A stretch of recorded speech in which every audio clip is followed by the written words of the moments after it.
या न्यूज बुलेटिनचे सहप्रायोजक आहेत गोकुळ.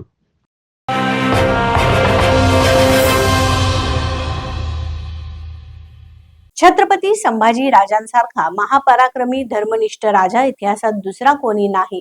छत्रपती संभाजीराजे एक ऐतिहासिक सुवर्णपान असून ते प्रत्येकानं जरूर वाचावं. धर्मासाठी प्राण देणाऱ्या संभाजीराजे यांनी आजही युवकांच्या शिवप्रेमींच्या मनात घर केलं आहे. शिवरायांचा छावा शेवटपर्यंत निडरपणे अन्यायाशी झुंजला पण झुकला नाही. अखेरच्या क्षणापर्यंत राजाचा क्रूरकर्मा औरंग्याने केलेले हाल लोकांच्या मनात क्षणाक्षणाला शंभू प्रेम निर्माण करत असल्याचं प्रतिपादन व्याख्याते संभाजी बोणे यांनी केलं. पन्हाळा तालुक्यातील बोरपाडे येथील विद्यामंदिरमध्ये शाळा व्यवस्थापन समितीचे अध्यक्ष सुदीप पाटील यांच्या अध्यक्षतेखाली बलिदान मासानिमित्त झालेल्या व्याख्यानात संभाजी बोणे बोलत होते. माजी सैनिक पत्नी दीपाली कुंभार, सुरेखा जाधव, स्वाती लोहार, प्रभावती खरात, सुवर्णा मुडेकर, कल्पना दुर्गाडे, अश्विनी साळोखे यांनी गोमातेचं पूजन केलं.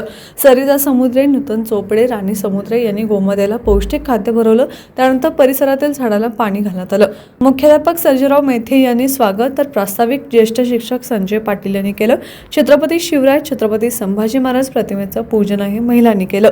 आराध्या शेट्टे आणि समीक्षा साळोखे यांनी मनोगत व्यक्त केलं. 7वीच्या विद्यार्थ्यांचं व्याख्यानासाठी विशेष सहकार्य लाभलं. कार्यक्रमाचं नियोजन अनिल मोरे यांनी केलं.